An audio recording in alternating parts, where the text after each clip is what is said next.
Ya, karena itu tidak ada yang lebih dibenci oleh syaitan melebihi kegiatan menuntut ilmu. Melebihi kegiatan menuntut ilmu. Karena itu para penuntut ilmu harusnya berhati-hati. Apalagi di masa sekarang ini.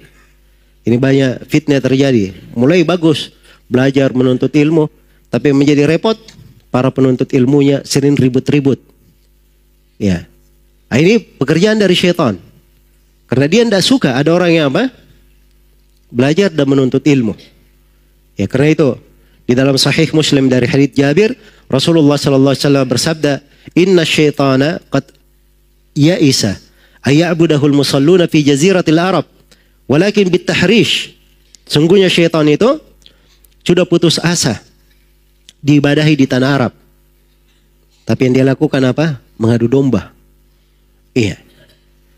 Nah, ketika dapat para penuntut ilmu yang cara belajarnya tidak benar, atau dia belajar benar hanya saja dimasuki oleh hawa nafsu, dimasuki oleh keinginan dunia, maka dari arah situlah syaitan menyesatkan. Karena itu hati-hati. Ya, syaitan itu masuk kepada orang-orang yang belajar dari banyak pintu. Ya, di antara pintu yang dia masuk, yang pertama, dibuat dia keliru dalam belajarnya. Iya, sebab kalau dia keliru di dalam belajar, itu pasti gampang disesatkan oleh syaitan. Kemudian yang kedua, dia masukkan ke dalam diri penuntut ilmu itu berupa kehendak dunia. Kehendak dunia itu banyak, bukan masalah harta saja.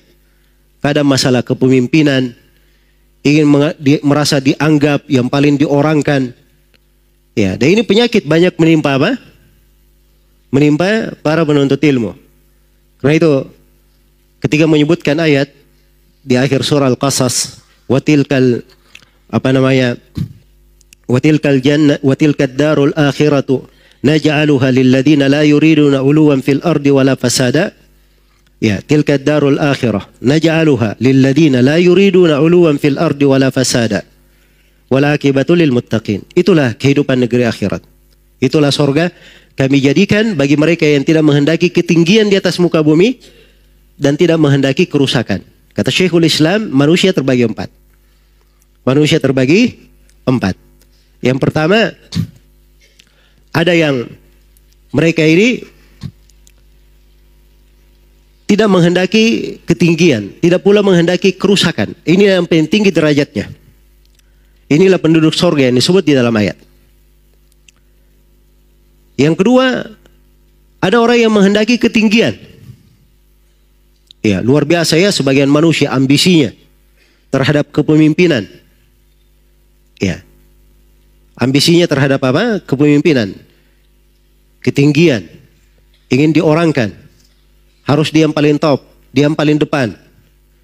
Ya, dia mungkin di dalam dosa dan maksiat, syaitan tidak masuk kepadanya dari arah itu. Sebab dia punya pengetahuan.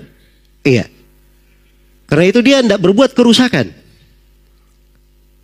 Dia disesatkan dari arah menghendaki ketinggian. Ini kata Syekhul Islam, ini banyak menimpa orang-orang yang belajar ilmu. Nah, ini menjadi masalah di sini. Banyak menimpa orang-orang yang belajar ilmu. Dan yang ketiga, dia tidak menghendaki ketinggian, tapi menghendaki kerusakan. Iya. Seperti para perampok, begal jalanan. Oh, itu nggak ada mereka ini, para perampok, para begal mau menjadi pemimpin. Iya. Dia yang paling pokok dapat dari dunia, berbuat kerusakan, dia penuhi perutnya, dia penuhi syahwatnya, itu pokok yang dia bikin. Masalah kepemimpinan dia tidak berpikir mungkin ke sana. Jelas ya? Dan yang keempat ini yang paling buruknya. Ya, sudah berbuat kerusakan, dia pula semangat, ambisi untuk apa? Untuk kepemimpinan, ketinggian. Nah, ini 4 jenis manusia. Nah, hati-hati, ada satu jenis darinya, itu mungkin menimpa orang-orang yang belajar dan menuntut ilmu. Baik, karena itu syaitan ini memiliki bahaya yang sangat besar. Iya.